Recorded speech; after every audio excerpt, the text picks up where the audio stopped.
Right, people, I put this on Twitter because I was intrigued. Now, if you do want to get involved, I'm probably going to do this quite often. But make sure you've subscribed because I'll ask you guys how you feel about stuff. Should Spurs sack Ange? And then I can react to how you're thinking about it and we can have the conversation that we want to have. Now, I asked the question, how important are injuries in all of this? Because it is getting uglier and uglier by the day. By the game, for sure, for Spurs.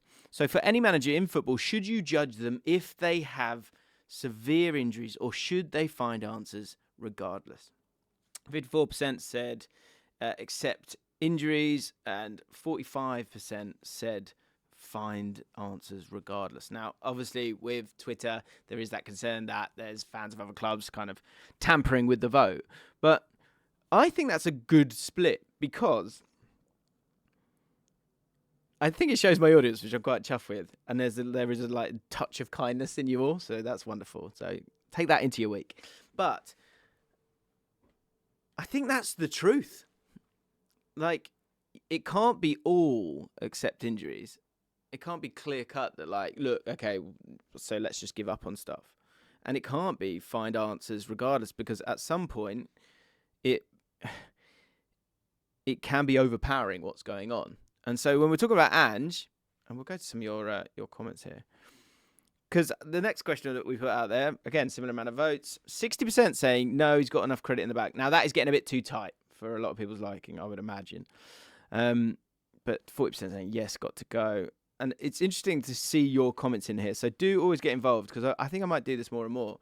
My take on it is that at some point something needs to click a little bit more with Ange and with this team. I think the game management thing is a thing. We did a video talking about it after the North London derby. So go check that out because we go dive into the sort of XG problem that Ange is having right now. But again, is that down to the situation within the team? Let me just go to here, because what is clear for all to see is that, okay, what number are you going to choose to believe in? Like, when it comes to the results, yeah.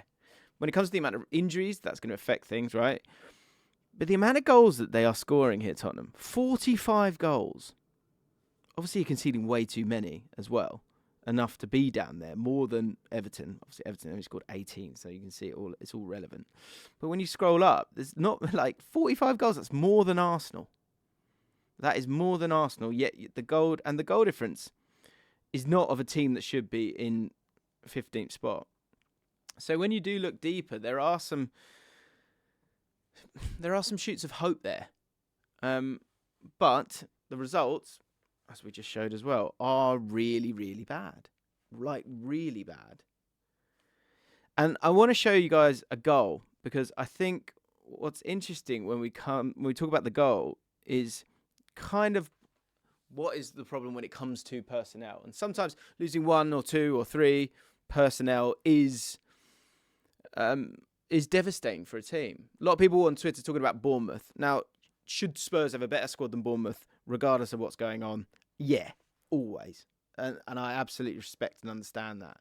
But what I would say is when you lose enough of a certain type of player and you don't have enough of those kind of players to replace them, then you're gonna get yourself in trouble. Life's gonna become quite difficult. And I thought this third goal is a really good example of it.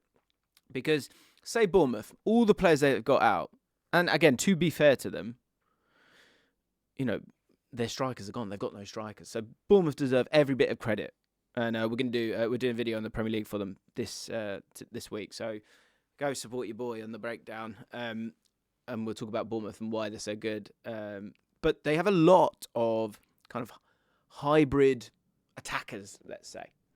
And so when you lose those 2 strikers, you can bring Ouattara in, or you can put Semenyo there, or Kluivert a bit less so maybe. But you've got other players that can get you the output you need.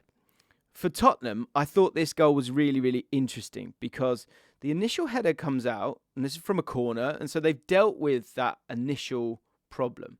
Obviously, they're 2-0 down, they're about to be 3-0 down. That's why it says 3-0 because it's the replay, and the ball's over here, right? And with Everton, what do you know is going to happen? They're going to want to get the cross in, right? Where's the ball end up? So the ball ends up over here, right? But what I want to show you is this. Because sometimes if you lose enough players, you're not going to be able to hang in there at times, right? And this is a game that Tottenham in the second half went for it. Everton obviously a little bit shaky, got themselves back into the game. Maybe could have even got themselves into it. Although Everton had more chances as well, actually, to be fair. So Everton deserved the win. The point is that when that ball goes out, they're all just a little bit too chilled. All of them, for me, are a little bit too chilled. And so once that ball comes out, you know that ball's coming back in. And if we move it on one, what you then see is there is only one player. Let me zoom in again. There's only one player who's actually switched on, and that's Dragusin. So I wonder if I can draw on top. Okay. Dragusin here. He's in line. This is such a great example of it. Because he's the only one going, that ball's coming back in, isn't it? And I'm going to need to sort myself out here. The rest of them don't have it's not about mental capacity. It's just they're not that type of player. Maybe aside from Ben Davies, who's starting to make the move now. But the rest of them are here. And that matters because you've got all these Everton players ready and waiting for the cross. So Dragusin here then is kind of all alone. And I think that's a really good example of really looking at it when it comes to football and the injuries that you have. Because he is all alone right now, Dragusin. I'm not sure he's totally the answer, like, moving forward. But he is wholeheartedly alone right now. Because Archie Gray will give it his all. Bergvall will give it his all. I get it. Ben Davies, good, solid, whatever. But in games like this, when you need to... That can't be happening. And he's all alone. So as it moves on, I've gone the wrong way there. But as it moves on, Ben Davies isn't there in time. And look, Ben Davies has been a good pro, so don't want to hang him out to dry. But aside from that, you've then got Dragusin is the only other player knocking about, and he's up against 6 foot something. I think he's 6 foot something as well, in the 6-yard box. That's not an easy life for Dragusin. And so, despite being able to score goals, if you've not got enough centre-backs to get you through it, these goals are going to be conceded. I mean, around that, Everton were miles better in the first half. And Spurs are massively struggling right now. But I do think the injuries... I think the injuries need to be accepted. I think once you get one centre-back, 2 centre-backs back, then I think you can... Then you can go, look, okay, that's not, this isn't good enough. We need to be finding answers, because managers do find answers, and that's how you stay in the job. And that, I think, is another thing that's interesting now, is the fact that some managers just don't want to do that. They just don't want to step into that idea of really changing it. And so Ange as well. Ange get a bit hammered for going to a back three. Well, I mean, hang on. You've all been saying don't change. The thing is, that high line, when you're kind of up against it a little bit, that willingness to sort of hang in there sometimes is just not the way Ange wants to do it. And that idea of being positive and instead of negative, I think with the right squad and a fit squad, is one that definitely does thrive. The fact that you've scored 45 goals, that could be 55 goals with a better team. If you think about the players that kind of been missing, although from an attacking point of view, maybe not to the same extent. I know Solanke was out the game this weekend.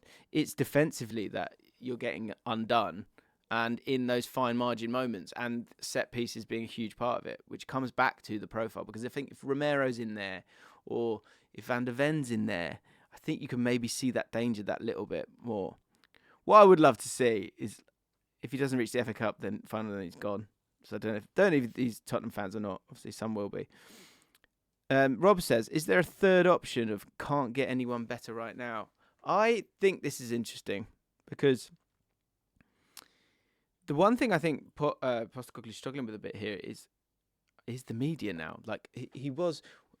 When it was like, oh God, I love him because they were winning. It's like he just says it how it is. But you have that power to say it how it is. I think what's difficult right now is that you can get picked apart and treated like you're a fool because you're not winning the games. You're not finding the answers. And that is going to rile people. So the style of which he's kind of having to conduct what I can't imagine how difficult they are, the interviews that he's got to do. He is, like, you can see he's annoyed. And you kind of want him to be annoyed, right? He shouldn't be happy losing games. But that translation or empathy from fans or people is kind of not going to come because, you know, he seems close to being truculent, let's say. But I think he's just like, you know, someone said, I like him, he's a bloke. Like, I like him, he's a bloke. Oh, there you go. Ethan said this. I like Ange, he's a bloke. I agree. Like, I like that. I like that he's like, well, I'm not happy. And I don't want you to be happy. But I think with the amount of media that people have got to do these days, I think it makes life harder for him. And he's going to lose people's hearts a bit quicker. That said, I think Tottenham fans overall are kind of sticking with him. In terms of replacements, Silva, I think there's Iriola, but they're going to have to go and prove themselves as well. So I think it's a simple question here: back him or sack him, because he obviously needs more numbers in certain areas. And so if he is the guy that you believe him to be, and I think in terms of how you want a team to play, and do you know what, this is the big thing, how you want a team to win, in terms of how you would like, in your wildest dreams, your team to play and win, this is your guy. And so if you think about it that way, I think it is back him. I don't think it is sack him. And think how hard it's going to hit if he wins the EFL Cup. If you can hang in for these next 2 weeks, get some players back, get over the line against Liverpool, very difficult away at Anfield, obviously, and get that EFL Cup. That will put a lot of stuff to bed. And 2 weeks in football is an incredibly long time. And so as bad as it feels right now, it could turn really, really quickly. And then you could be so emboldened by having that kind of character. Because that's the thing I keep coming back to when I think about Spurs is I appreciate, like, you know, the money that you're having to pay, and that's disappointing, and you feel like, you know, fair enough, your expectations are high. But if you close your eyes and dream of winning and how you want to win, this style of play is a joy to watch and a joy to win with, I would guess. So for me, back him, don't sack him. But what do you guys think? Let me know in the comments down below. Is it a nonsense that, you know, he's playing this way? Is it always going to hurt him? Are we being sort of boring in the sense that, like, he has to win those XG battles? Because if he doesn't, then these elements of luck are always going to arrive. And then with the injuries, are those injuries on him and that style of play? Can it be a sustainable squad to the level he wants? Talk to me. Subscribe as well. Cheers.